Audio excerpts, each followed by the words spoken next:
Hey, this is Andrew Hawnt. You're watching Turn 1 Shock. That's my cat's backside. Hey, dude.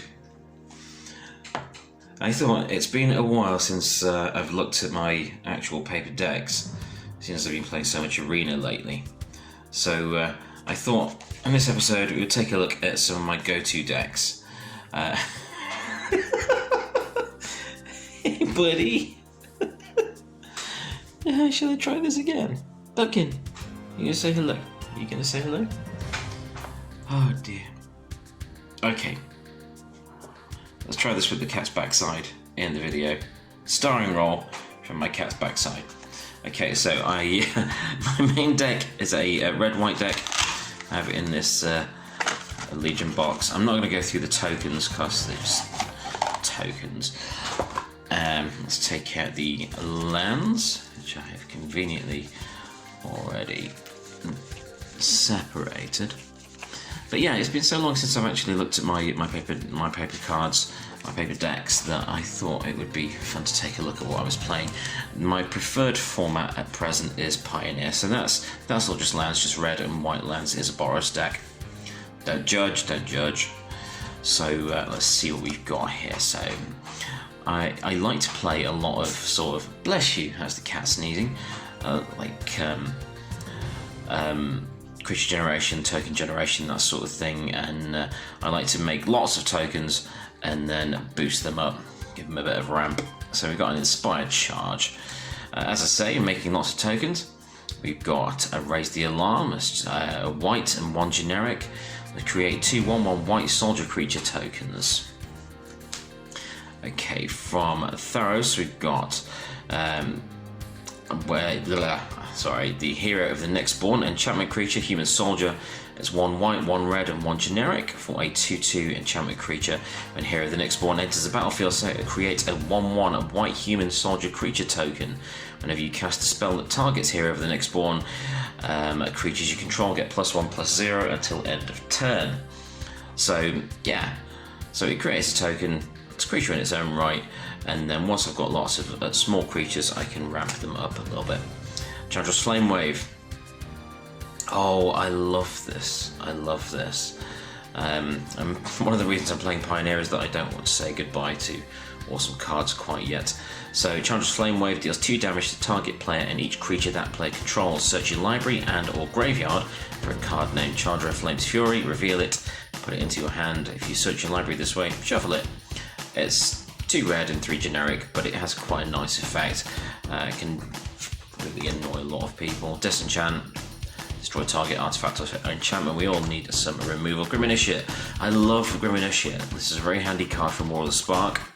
It's got first strike, but also when Grim Initiate dies, amass 1. So put a +1/+1 counter on an army you control. If you don't control them, create a 0/0 black zombie army creature token first. So when it dies, it still leaves you with some value there.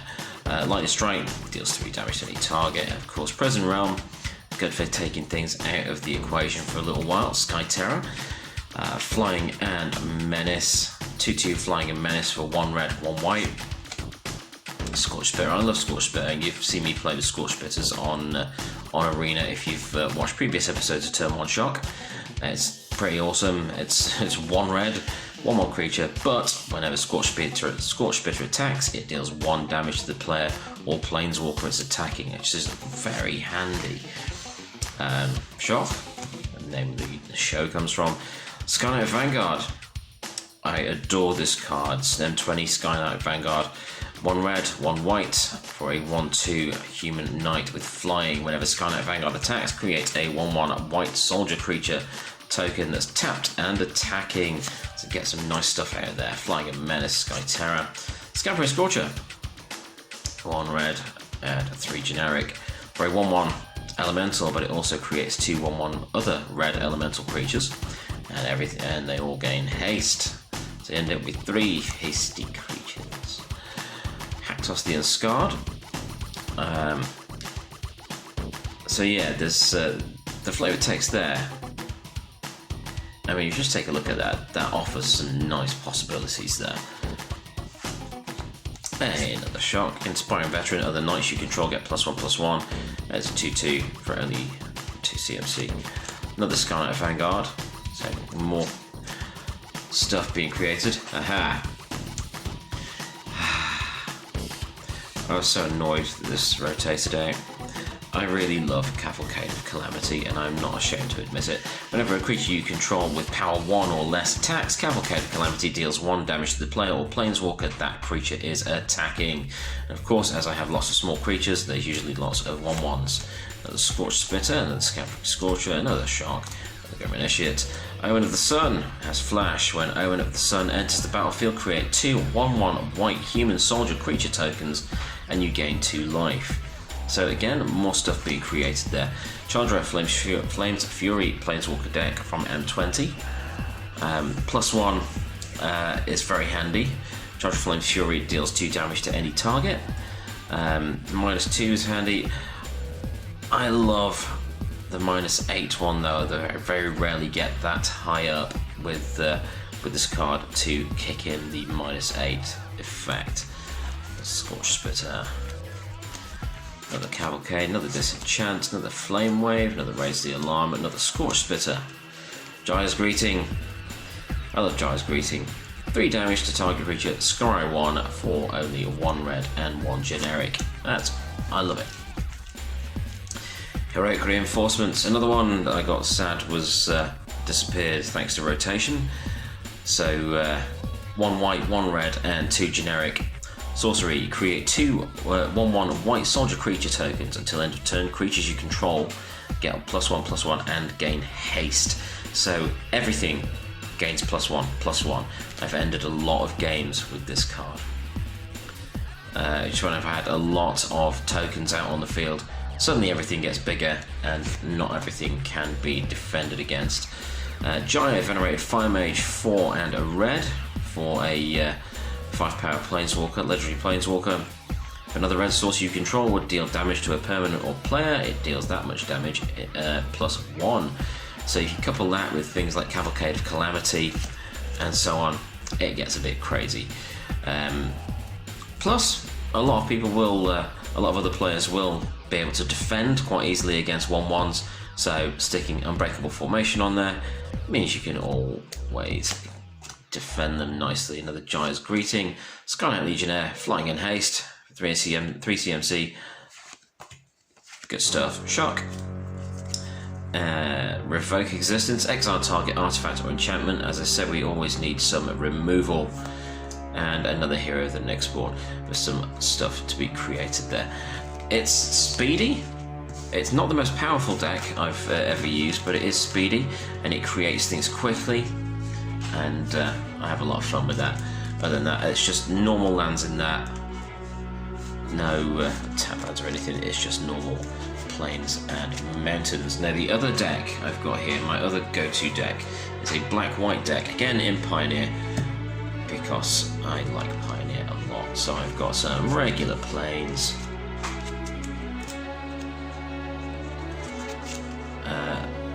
Oh yes, I have regular swamps, but then I've got some other types of lands here. So I've got Witcher's Cottage. I know that annoyed a lot of people. Has that been banned? I can't remember. I must check the ban list more often. So Evolving Wilds. Everyone loves Evolving Wilds. Well, originally I didn't really see the point of it. And 1 Shambling Vent. So it's battlefield tapped. Tap it, add 1 white or black to your mana pool. And for 1 a white and a black, Shambling Vent becomes a 2/3 white and black elemental creature with lifelink until end of turn. It's still a land. The lifelink can come in handy, especially with some of the other cards that I'm using in this deck.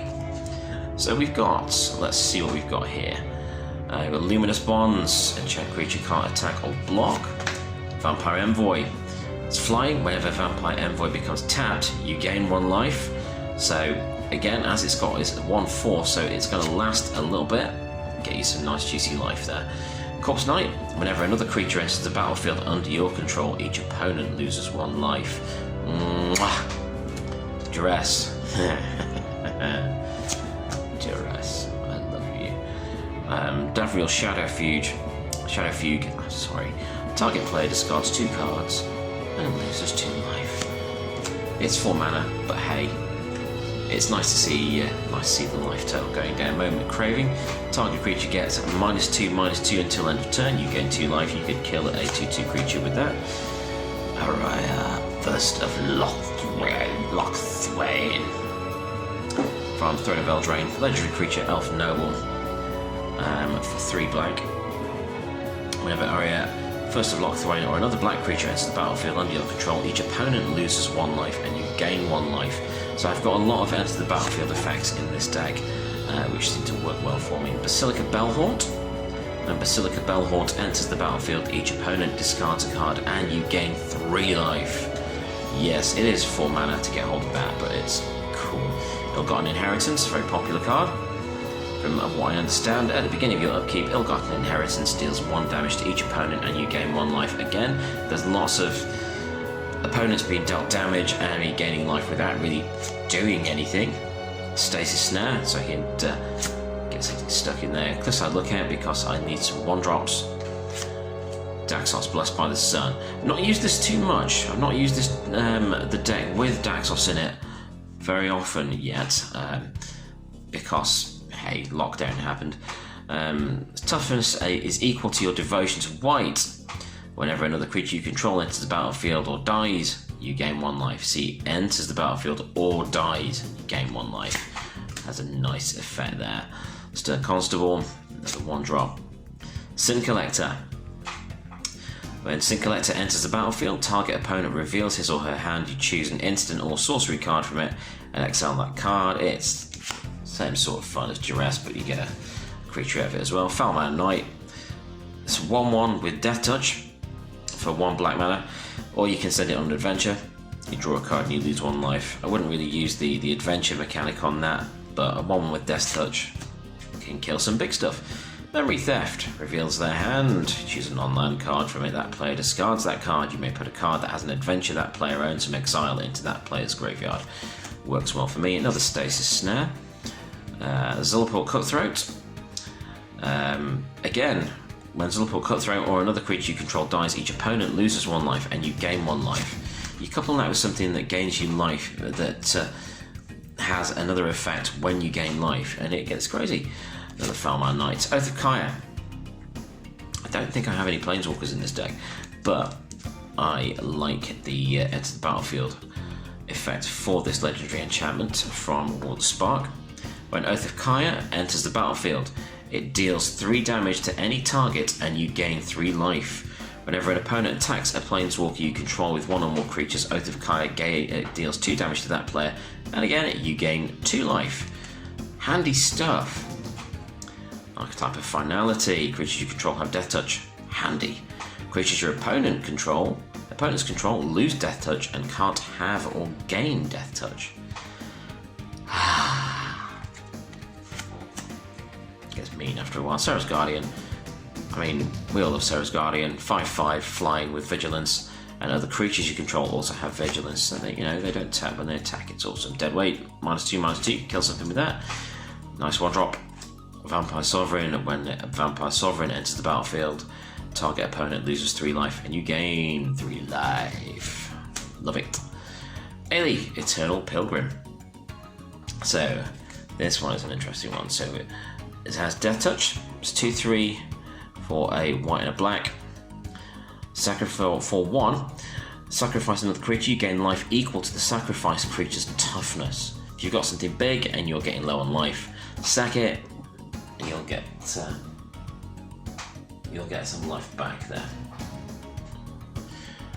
For 1, a white and a black, sacrifice another creature, exile target non-land permanent.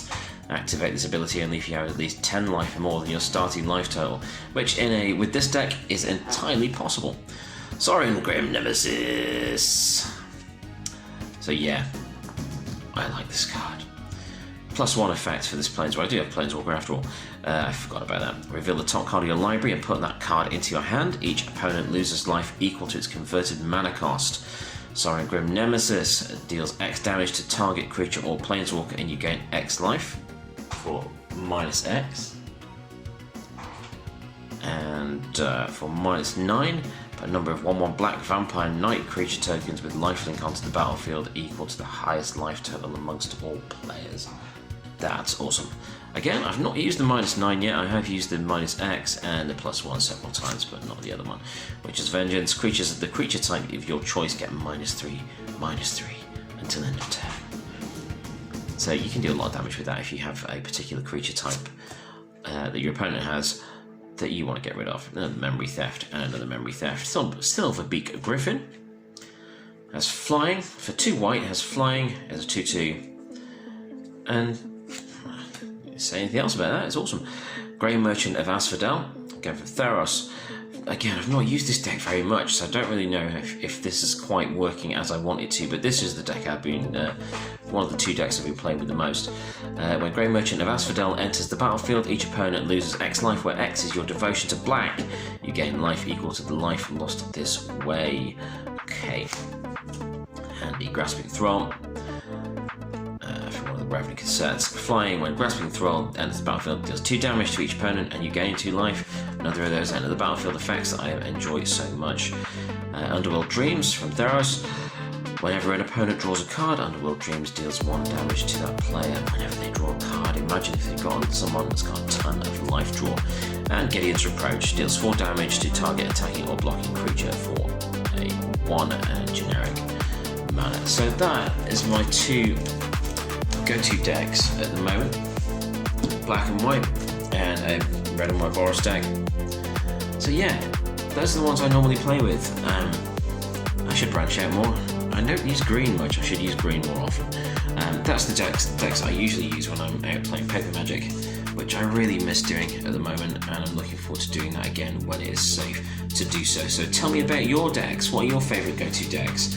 Your combos, any particular combos? Tell me down in the comments, and I look forward to checking those out. So thank you for checking out my go-to decks. I've been Andrew Hawnt. This has been Turn 1 Shock. I'll see you next time. Thanks a lot. Bye bye.